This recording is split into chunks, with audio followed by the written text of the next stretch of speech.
Good morning students. आज की class में हम लोग exchange and transportation of respiratory gases की बात करेंगे। अभी तक हम लोगों ने ब्रीदिंग मैकेनिज़्म की बात करी। एक बार मैं जल्दी से रिवाइज़ कराता हूँ। अगर मैं आपसे बोलूँ कि इंस्पायरेशन में क्या होता है तो आप बोलोगे इंटरकोस्टल मसल्स और डायफ्राम दोनों कॉन्ट्रैक्ट होता है, जिससे थोरेसिक कैविटी एक्सपेंड होती है, जिससे पल्मोनरी वॉल्यूम बढ़ जाता है।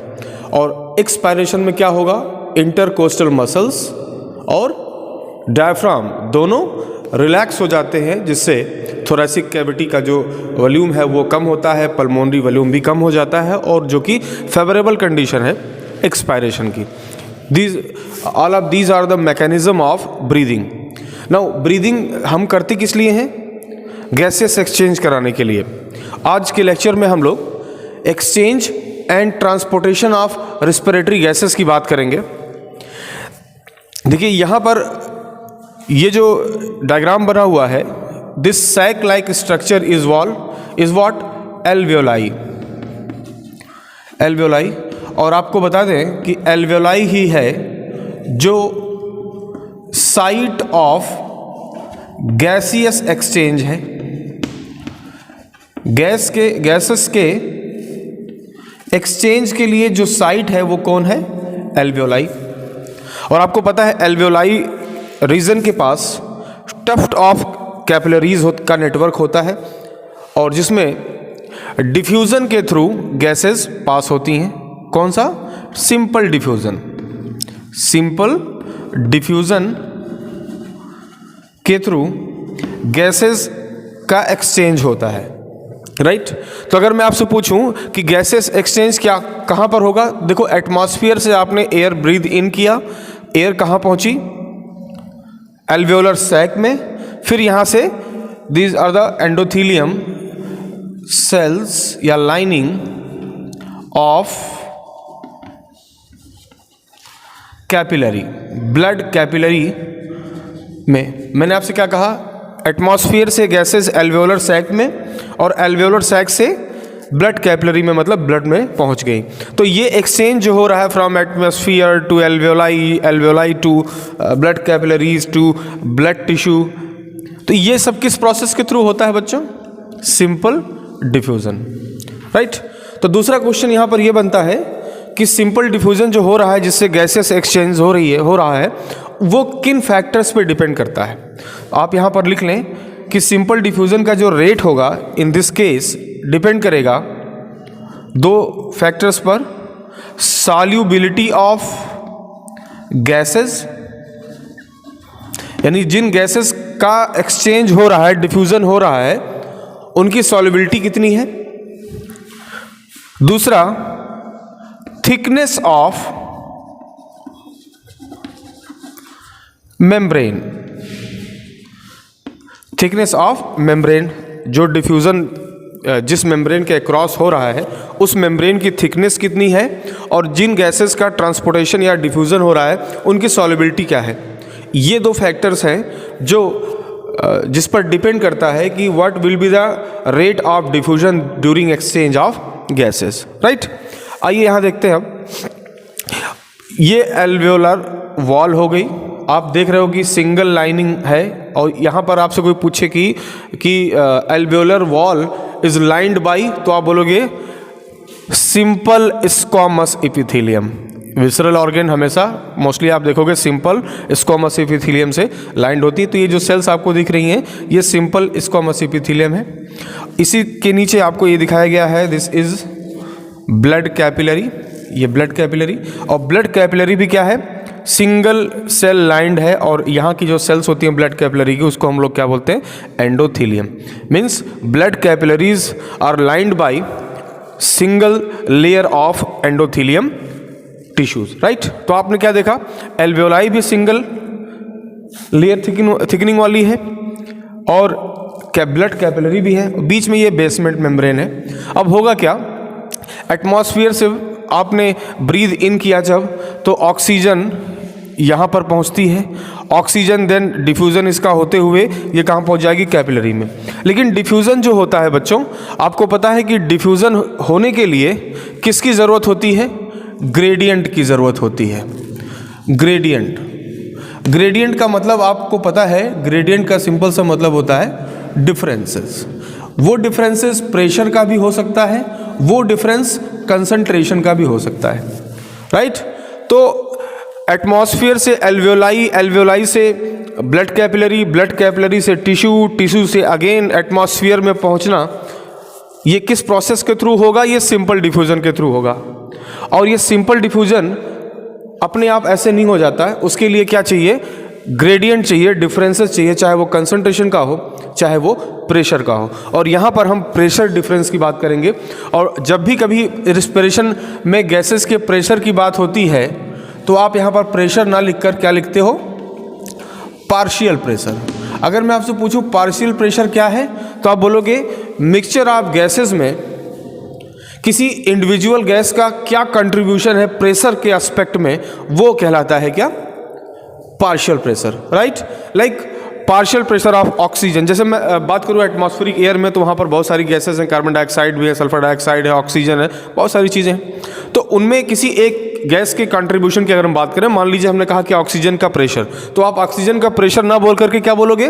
Partial pressure of oxygen. यानी किसी मिक्सचर ऑफ गैस में सिंगल गैसेस का क्या कंट्रीब्यूशन है प्रेशर के एस्पेक्ट में, वो पार्शियल प्रेशर होता है, राइट। तो मैंने आपसे क्या कहा अभी कि सिंपल डिफ्यूजन के थ्रू एक्सचेंज हो रहा है, तो सिंपल डिफ्यूजन ऐसे नहीं हो जाता, उसके लिए क्या चाहिए? ग्रेडियंट चाहिए, डिफरेंस चाहिए, किसमें? पार्शियल प्रेशर में। एनसीईआरटी में बच्चों इस तरह का टेबल दिया हुआ है, इसको एक बार आप समझ लें कि यह है क्या। आप देखिए यहाँ पर एक तरफ लिखा हुआ है atmosphere, alveoli, deoxygenated blood, oxygenated blood and tissue, right. आपको इन सभी जगहों पर, इन सभी साइट्स पर पार्शियल प्रेशर ऑफ ऑक्सीजन और partial pressure of carbon dioxide को समझना है, जो कि एनसीईआरटी में दिया हुआ है। बहुत ज़रूरी है इस टेबल को मेमोराइज करना, बहुत ज़रूरी है, जिससे प्रोसेस अच्छे से समझ में आ जाए। जरा देखिएगा यहाँ पर लिखा हुआ है कि अगर हम ऑक्सीजन की बात करते हैं तो एटमॉस्फेयर में 159 पार्शियल प्रेशर है। तो दूसरी बात, अगर ये पार्शियल प्रेशर है तो किस, इसका यूनिट भी कुछ होगा, तो इसको हम mmHg में समझेंगे। यानी अगर ये कहा जाए कि एटमॉस्फेयर में 159 पार्शियल प्रेशर ऑफ ऑक्सीजन है, तो ये बात, और नीचे क्या लिखा हुआ है? कार्बन डाइऑक्साइड एटमॉस्फेयर में कितनी है? 0.3 mmHg and it is the partial pressure of carbon dioxide. फिर आपके दिमाग में क्वेश्चन आएगा कि यार ये 159 कहाँ से आ गया, है ना। तो इसको इस तरह समझिए, आपको पता है हमारे इन्वायरमेंट में ऑक्सीजन का परसेंटेज कितना है, तो आप बोलोगे 21%। कितना बोलोगे? 21%। तो जो स्टैंडर्ड माना गया है, स्टैंडर्ड पैरामीटर जो माना गया है वो होता है 760 mmHg। आपको 21% निकालना है, 100 कर दोगे तो अप्रॉक्सीमेटली जो है वैल्यू कितनी आ जाएगी? 159 के आसपास। तो यहां पर आप क्या समझेंगे कि 21% ऑक्सीजन है, राइट। 21% ऑक्सीजन है और उसमें पार्शियल प्रेशर कितना हो गया? 159। तो एटमॉस्फेयर में ऑक्सीजन का जो पार्शियल प्रेशर है 159 है। एल्वेओलाई में कितना है? 104 mmHg। डीऑक्सीजनेटेड ब्लड में 40, ऑक्सीजनेटेड ब्लड में 95 और टिश्यू लेवल पर partial pressure of oxygen PO2 कितना है? 40। सिमिलरली अगर हम कार्बन डाइऑक्साइड की बात करें तो एटमॉस्फेयर में इनकी कंसंट्रेशन बहुत कम होती है, दैट्स वाई पार्शियल प्रेशर भी बहुत कम है, जो कि 0.3 है। अगर एल्वेओलाई के अंदर हम बात करें तो कार्बन डाइऑक्साइड 40 mmHg के आसपास है। डीऑक्सीजनेटेड ब्लड की बात करें तो 45 mmHg है। ऑक्सीजनेटेड ब्लड में 40 mmHg है partial pressure of carbon dioxide. Tissue के अंदर 45 है। अब इस टेबल को आपको याद कैसे करना है? आप ये एक बार इसको, ये जो क्लॉज लिखे हैं इसको लिख लीजिए। 104 लिख लिया आपने। आप डायगोनल देखिए यहां से,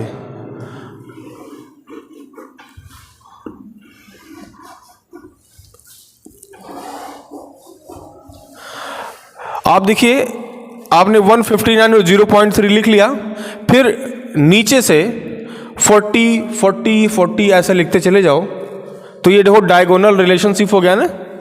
और एक चीज़ और याद रखेंगे आप कि 40 जहाँ पर भी है वो मिनिमम वैल्यू है।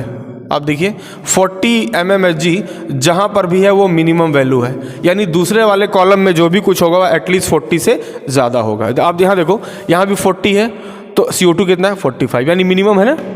यहाँ पर 40 है तो मिनिमम है, ऊपर कितना है 95। यहाँ की बात करें तो 40 है तो मिनिमम क्या होगा इसका 40 और मैक्सिमम इसका 45। यहाँ पर 40 है, यही भी मिनिमम है क्योंकि ऊपर आपको क्या दिखेगा 104। तो कहने का मतलब ये आपने याद कर रखा है। एक तरीके से डायगोनल रिलेशनशिप से आप पता कर सकते हो, एक आइडिया मिल जाता है जो हमेशा एक दिमाग में आपके बना रहेगा।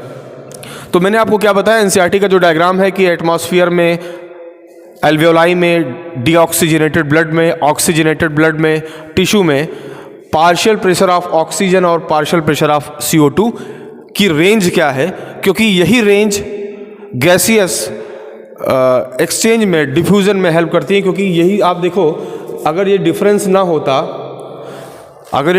होता तो ग्रेडियंट नहीं बनता, और अगर ग्रेडियंट नहीं बनेगा तो उस ग्रेडियंट यानी डिफरेंस को मिनिमाइज करने के लिए डिफ्यूज़न नहीं होता, राइट। अब देखिए यहाँ पर एक डायग्राम बनाया हुआ है और सिंपल सा, हम मान लेते हैं ये एटमॉस्फेयर है, ये एटमॉस्फेयर है। एटमॉस्फेयर में आप देखिए पार्शियल प्रेशर ऑफ O2 कितना है 159 and partial pressure of CO2 कितना है 0.3। क्लियर यहाँ तक? ये जो मैंने बॉक्स बनाया है ये मानते हैं ये लंग्स है। क्या है ये? लंग्स। अब जरा देखिए लंग्स के अंदर PO2 कितना है 104, एटमॉस्फेयर में PO2 कितना है 159।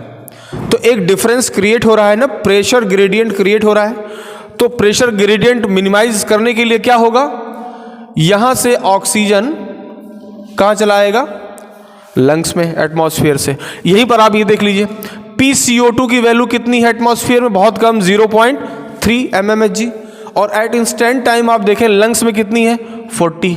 तो यहां से कार्बन डाइऑक्साइड कहां चला गया, एटमॉस्फेयर में। इतनी बात क्लियर? अब आप यहां आइए, ये मान लेते हैं हार्ट है, 4 चैम्बर आपके बने हैं, 4 चैम्बर। ये हो गया लेफ्ट एट्रियम, ये हो गया लेफ्ट वेंट्रिकल, ये हो गया राइट एट्रियम, और ये हो गया राइट वेंट्रिकल।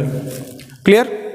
अब आप देखेंगे, आपको पता भी है कि लंग्स के अंदर क्या प्रोसेस होती है, ऑक्सीजनेशन ऑफ ब्लड होता है। और ऑक्सीजनेशन ऑफ ब्लड के लिए लंग्स में ऑक्सीजन आनी चाहिए। लंग्स में ऑक्सीजन कैसे आएगी, जब एक प्रेशर ग्रेडियंट डेवलप होगा। और आप देखिए partial pressure of oxygen is greater in atmosphere whereas lower in lungs. That's why exchange will takes place in this manner from atmosphere to lungs, right? अब lungs में आपने देखा oxygen आ गया, ये देखो एटमॉस्फेयर से, और लंग्स में 104 mmHg है पार्शियल प्रेशर ऑफ ऑक्सीजन। अब यहाँ से लंग्स से कहाँ जाएगा, पल्मोनरी वेन में। ऐसे ही थोड़ी आ पाएगा।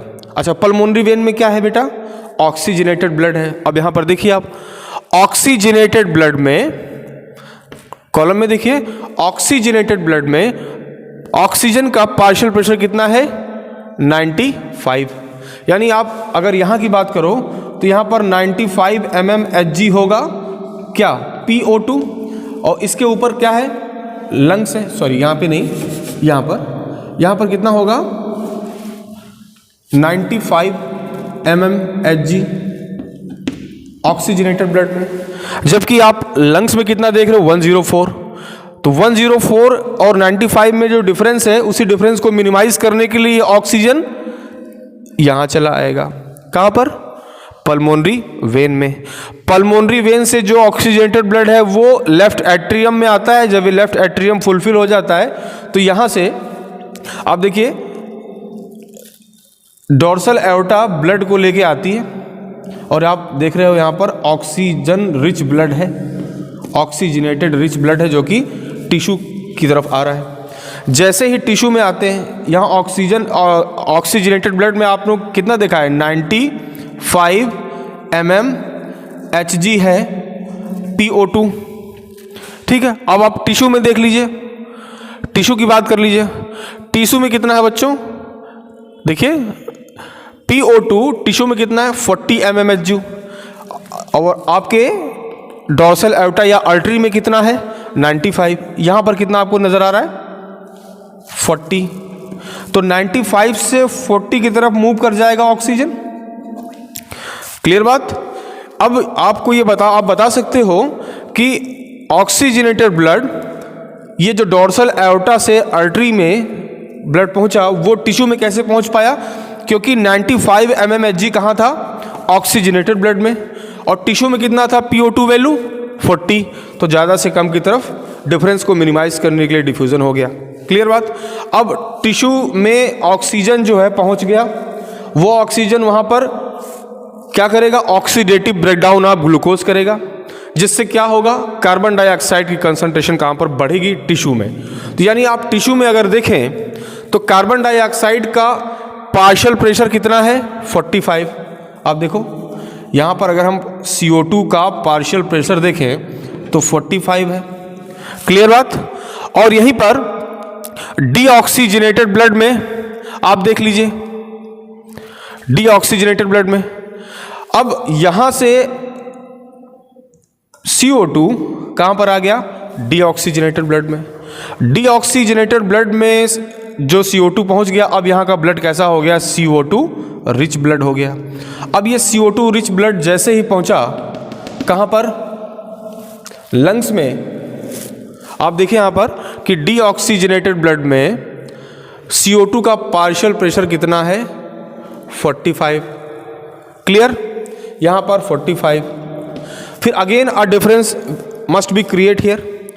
जैसे ही ये लंग्स में पहुंचेगा, आप देखिए लंग्स में कितना है PO2 का वैल्यू, PCO2 का 45। भाई यहां से यहां तक डीऑक्सीजनेटेड ब्लड ही तो है जो डार्कर है, तो जहां भी डीऑक्सीजनेटेड ब्लड होगा आप देखिएगा वहां पर CO2 का पार्शियल प्रेशर कितना होगा 45। क्लियर। ये डीऑक्सीजनेटेड ब्लड 45 mmHg के साथ पहुंचेगा पल्मोनरी आर्टरी के थ्रू लंग्स के आसपास। अब आप देखिए पल्मोनरी आर्टरी में कितना है बच्चों 45 है CO2, लंग्स में कितना है 40 है। अगेन ज़्यादा से कम की तरफ मूवमेंट हो जाएगा। कार्बन डाइऑक्साइड कहाँ पहुँच गया, पल्मोनरी आर्टरी से लंग्स में पहुँच गया। अब आप देखिए लंग्स में 40 हो गया व्हाट, PCO2 वैल्यू। एटमॉस्फेयर में देखिए कितना है 0.3, अगेन ज़्यादा से कम की तरफ CO2 अब निकल जाएगी। तो आपने एक चीज़ यहाँ पर देखा कि प्रेशर ग्रेडियंट के बेसिस पर डिफ्यूज़न हो रहा है। यहाँ पर किसके बेसिस पर हो रहा है, प्रेशर ग्रेडियंट के बेसिस पर। और ये वाला आपको याद जरूर होना चाहिए बच्चों। आपको याद करने का तरीका, ये क्लॉज आप याद कर लीजिएगा। 159 mmHg partial pressure of oxygen इसलिए है क्योंकि 21% हमारे एटमॉस्फेयर में है, राइट। और आप डायगोनल याद रखिएगा इसको 40 40 40 40, और आप ये भी याद रखेंगे कि जहाँ पर भी 40 है वो मिनिमम वैल्यू है। देखो यहाँ पर 40 है तो ये मिनिमम है, इसके ऊपर क्या है 104। यहाँ 40 है तो ये मिनिमम है, इसके नीचे क्या है 45। यहाँ 40 है तो ये भी मिनिमम है, इसके ऊपर क्या है 95। यहाँ पर 40 है तो ये भी मिनिमम वैल्यू है, इसके नीचे क्या है 45। तो जहाँ पर भी 40 होगा mmHg, चाहे वो PO2 हो या PCO2 हो, वो उसकी मिनिमम वैल्यू होगी। और प्रेशर ग्रेडियंट मिनिमाइज करने के लिए ही मूवमेंट होगा और उसी मूवमेंट के थ्रू डिफ्यूजन होता है। मैंने आपको बताया कि alveoli is a site of exchange of gases. किसके थ्रू होता है, सिंपल डिफ्यूजन। किस पे डिपेंड करता है, solubility of gases and thickness of membrane. Solubility of gases की अगर हम बात करें तो बच्चों ये जो CO2 है इसका 25 टाइम्स ज़्यादा सॉल्युबिलिटी होती है देन ऑक्सीजन। ऑक्सीजन से 25 गुना ज़्यादा सॉल्युबल होता है CO2। तो इन जनरल आप कह सकते हो कि rate of diffusion of carbon dioxide is 25 times more than rate of transportation या diffusion of oxygen, right. This is the normal exchange mechanism. और किस बेसिस पर हो रहा है ये, प्रेशर ग्रेडियंट के बेसिस पर हो रहा है, डिफ्यूजन के बेसिस पर हो रहा है। यहाँ पर आप देखेंगे दोनों सिंगल लाइनिंग है, एल्वेओलर वॉल भी सिंगल सेल लाइंड है, lined by simple squamous epithelium, and blood capillary is also lined by endothelium, right. तो आई होप आपको ये कंसेप्ट समझ में आया होगा। ये क्लॉज, ये जो टेबल है, इसको एक बार आप बना करके इस तरीके से समझ लीजिए। और यहाँ पर आप जहाँ भी आपने देखा है मूवमेंट हो रहा है हमेशा ज़्यादा से कम की तरफ हो रहा है, और यही होता है प्रेशर ग्रेडियंट को मिनिमाइज करना। राइट, आई होप आपको बातें समझ में आ गई होंगी। नेक्स्ट क्लास में हम लोग transportation of oxygen and transportation of carbon dioxide को डिटेल में स्टडी करेंगे। आज के लिए इतना ही। Thank you.